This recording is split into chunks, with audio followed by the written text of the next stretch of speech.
अब बात उस सियासत की जो महाराष्ट्र में सिर उठाए हुए है। जी हां, हनुमान चालीसा पर महाराष्ट्र में मची महाभारत के बीच शिवसेना की ओर से सांसद नवनीत राणा पर गंभीर आरोप लगाए गए हैं।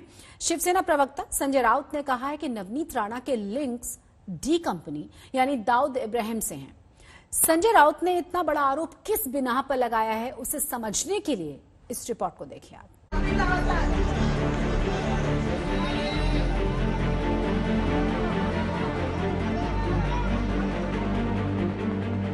लेकिन एक ट्रांजैक्शन ऐसा था जो नवनीत राणा के साथ हुआ था 80 लाख।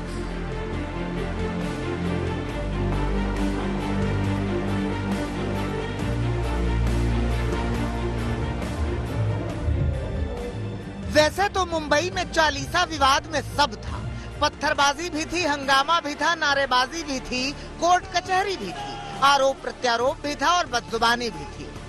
बस एक अंडरवर्ल्ड की कमी थी, उसका एंगल भी आ गया। तो भले ही 1993 में दाऊद इब्राहिम मुंबई छोड़कर भाग गया हो, मगर मुंबई का हर बड़ा विवाद दाऊद इब्राहिम के साथ जुड़ ही जाता है। इस बार दाऊद का नाम उछाला है शिवसेना के प्रवक्ता और सांसद संजय राउत। संजय राउत ने निर्दलीय सांसद नवनीत राणा पर डी कंपनी के साथ कनेक्शन रखने के गंभीर आरोप लगाए हैं। उन्होंने कहा है कि डी कंपनी के फाइनेंसर रहे यूसुफ लकड़ावाला के साथ नवनीत राणा के लिंक हैं। नवनीत राणा जो जेल में है, उनका एक अंडरवर्ल्ड कनेक्शन सामने आया है मनी लॉन्ड्रिंग के मामले में। लकड़ावाला, यूसुफ लकड़ावाला, आप जाकर देखिए, सर्च कर लीजिए कहां भी, आपको पता चलेगा। उसके डी गैंग का फाइनेंसर के नाम में वो जाना जाता था। अंडरवर्ल्ड कनेक्शन उसके बहुत खतरनाक थे। 200 करोड़ के मनी लॉन्ड्रिंग मामले में ईडी ने उसको अरेस्ट किया था, लकड़ावाला के जिसके साथ आर्थिक व्यवहार हो गए थे, फाइनेंशियल ट्रांजैक्शन हुए थे, वो सबकी जांच हो गई।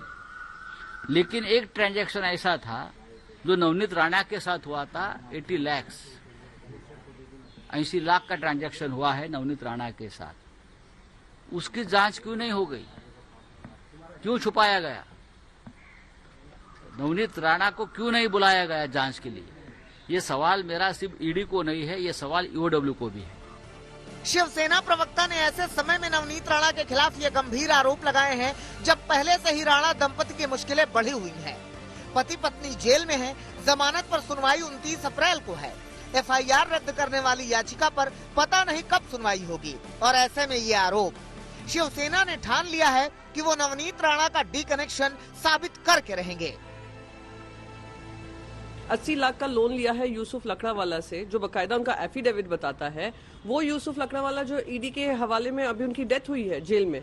तो ये क्या कनेक्शन है, ये भारतीय जनता पार्टी बताए ना, ये रिश्ता क्या कहलाता है भारतीय जनता पार्टी का एक कन्विक्टेड ईडी का आदमी का और नवनीत राणा का, जो कि एक इंडिपेंडेंट एमपी है। नवनीत राणा पर शिवसेना इस तथ्य के मुताबिक आरोप लगा रही है। ये नवनीत राणा का एफिडेविट है, इसमें लिखा हुआ है लकड़ावाला 80 लाख। तब नवनीत राणा ने अपने हलफनामे में कहा था कि उन्होंने 80 लाख रुपए लकड़ावाला से ले रखे हैं। इसे ही आधार बनाकर शिवसेना प्रवक्ता कह रहे हैं कि हनुमान चालीसा के बहाने मुंबई और महाराष्ट्र में शांति भंग करने की अंडरवर्ल्ड की साजिश थी और इस मसले पर कई खुलासे होने बाकी हैं।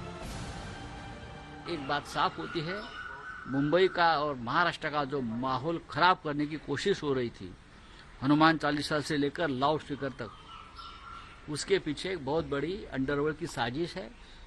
अंडरवर्ल्ड का पैसा उसके पीछे लगा है। अंडरवर्ल्ड दहशत और टेरर यहाँ निर्माण करना चाहता था। ऐसे लोगों को पकड़कर उनको पैसा कहाँ से आता है, ये भी अब खुलासा हो रहा है धीरे धीरे, और जल्दी और बड़े खुलासे होने वाले हैं। अब सवाल ये है कि ये यूसुफ लकड़ावाला था कौन? यूसुफ लकड़ावाला एक बिल्डर था, फिल्म फाइनेंसर भी था। यूसुफ लकड़ावाला एक जाना माना बिल्डर था, उसने कई इमारतें बनवाई थी। मनी लॉन्ड्रिंग और भूमि अधिग्रहण मामले में यूसुफ लकड़ावाला को लोनावला से गिरफ्तार किया गया था।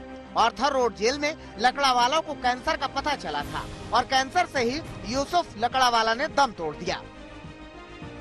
लेकिन पेच ये है कि भले ही ईडी ने लकड़ावाला को मनी लॉन्ड्रिंग केस में गिरफ्तार किया हो, मगर इस लकड़ावाला का डी कंपनी से कोई आधिकारिक कनेक्शन नहीं मिलता।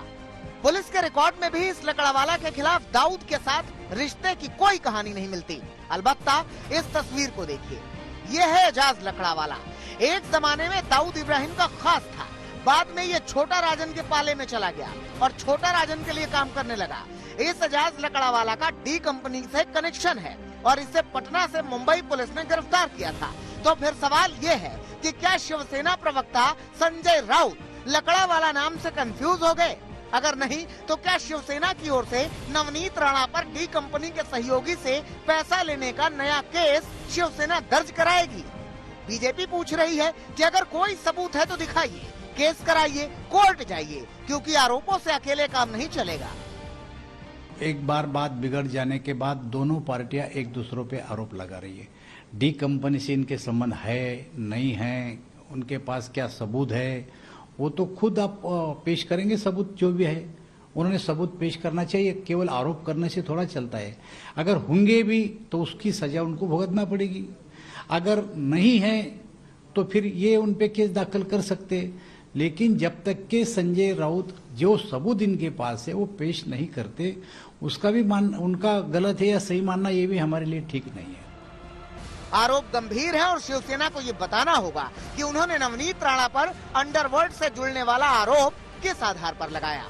सवाल बड़ा है और विवाद भी। देखते हैं नवनीत राणा का ये विवाद कहां तक जाता है। मुंबई से दिव्या और मुस्तफा शेख के साथ आज तक ब्यूरो।